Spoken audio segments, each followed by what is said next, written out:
of Taiwan, I'm Erika Liu with news from here in Taiwan and around the world.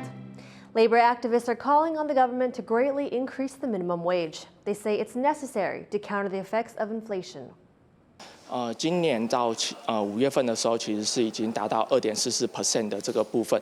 那可是我们可以看到是，其实跟民生这个所需最有相关这个食物类，其实已经超过了4%的这个状况。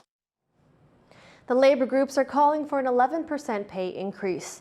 This would raise the minimum monthly salary to $880 and the hourly pay to $5.60. They say that amount will guarantee minimum wage earners actual purchasing power. Officials are set to decide this year's pay hike on Friday. The government has raised the minimum wage by about 5% every year since President Taekwin took office 7 years ago. Armed Forces Day was celebrated over the weekend. To mark the occasion, TaiwanPlus reporter Ed Moon spoke to former Defense Minister Shih-wen about his career and experiences on the front line. In a quiet apartment in central Taipei, Shih-wen is enjoying his retirement. But as the former head of Taiwan's military, memories of less peaceful times are never far from the surface. He was Defense Minister at the turn of the century, the peak of a career that began 50 years earlier. 我先介绍我自己，我在广州出生的。我在1950年从广州经过香港到了台湾。 Wu became defense minister at a time of transition in Taiwan. The country had just seen its first transfer of power from the Kuomintang, or KMT, to the Democratic Progressive Party. Wu helped oversee that change and the nationalization of the country's military by removing political commissars. While many of his contemporaries saw themselves as loyal to the KMT, Wu says his loyalty has always been to his country. After graduation from high school, Wu joined the Republic of China, or ROC Navy. He was the chief engineer of a landing ship tank when China began a years-long bombardment of the islands of Jinmen in 1958, known as the Second Taiwan Strait Crisis. Wu remembers when a shell hit the ship he was stationed on. 那我去看了，看到有人趴在甲板上，我以为他受伤了，我准备扶他起来，但回头一看呢，他的脸呢已经去了一半了，当时就看他就死掉了。这一次呢，我们大概有7、8个人。 Despite the losses, Beijing failed to break the determination of Taiwan's armed forces to defend Jinmen. Now, as then, the islands remain under Taiwanese control. Wu believes the conflict left a lasting legacy. 那么这2次炮击能够挡住了大陆的攻击。 对台湾的有很大的意义，中华民国有很大的意义，因为那时候本来大陆一直在要说解放台湾，要学习台湾，但是因为这2次把它挡住了。And Wu says that set the stage for today's democratic Taiwan. 那我们政府呢，有了这段时间的话，因为根据 中华民国宪法，因为这样子做法，所以我们到了2000年的时候，我们就可以看到台南一个吃贫的农民之子阿扁，他可以选上中华民国总统。Taiwan's armed forces have a complicated relationship with its people, both defenders and oppressors at points in history. It wasn't until relatively recently that the military shed its links with the former KMT party state. As the man who helped bring about those changes, former Defense Minister Wu will go down in history as someone who put country ahead of party. Scott Huang, Ricky, Sam Hui, and Ed Moon for TaiwanPlus. Many museums around the world are having conversations about returning cultural artifacts to their former owners. But in Taiwan, an indigenous group wants the items of their ancestors to stay abroad. Louise Watt explains.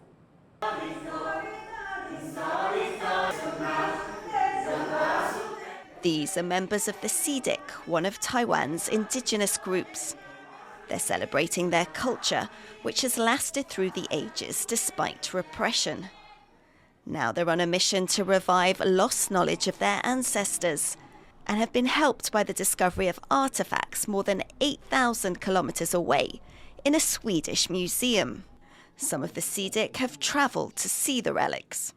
就有点就是在跟过去的祖先做一个对话的感觉，所以那个当下其实就是有鸡皮疙瘩什么，就是看到这些东西的时候。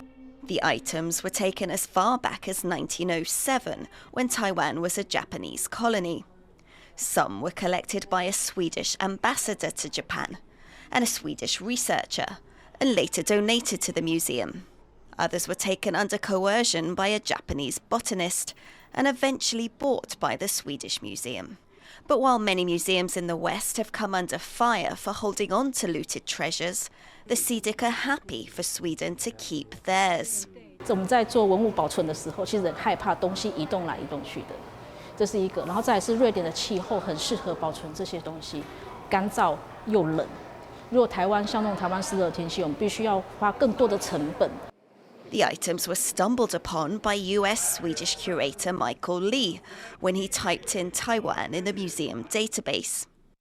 After contacting researchers in Taiwan, he was overjoyed not only to discover descendants of the former owners, but that they agreed to work with the museum on an exhibition, which could throw up more of their history. I think in general, Taiwan indigenous collections have often been overlooked in Western museums, although they are often there. So I hope that through this project, it can show not just the Seediq, but other indigenous communities in Taiwan that there could very well be objects in European and Western collections that were collected from their ancestors. Now, museum visitors in Stockholm can see about 30 items: textiles, weaving tools, baskets and hunting tools until early 2025. The tools and textiles on display in Sweden are an integral part of the Seediq people's past. Now they're being preserved for the future in a digital archive, and that project is being managed here in Taiwan.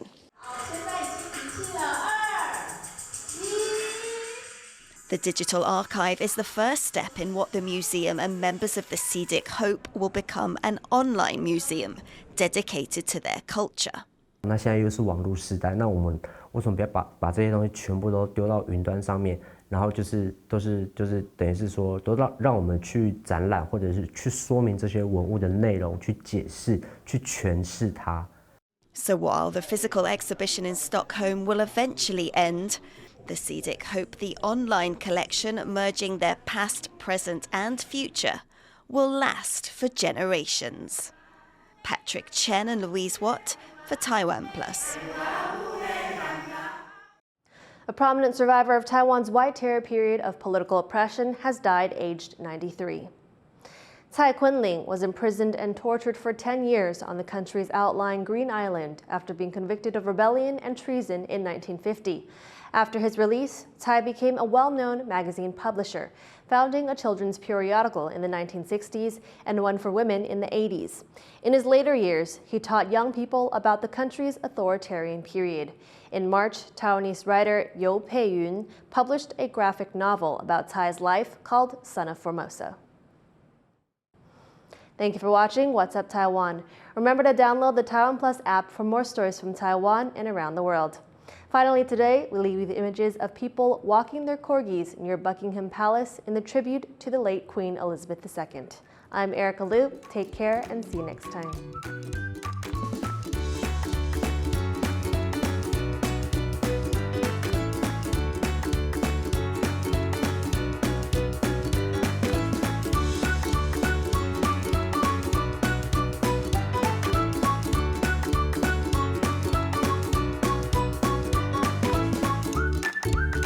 For more stories from Taiwan, around the world, and in front of a World War II era aircraft carrier, please download the TaiwanPlus app. It's bigger than it looks.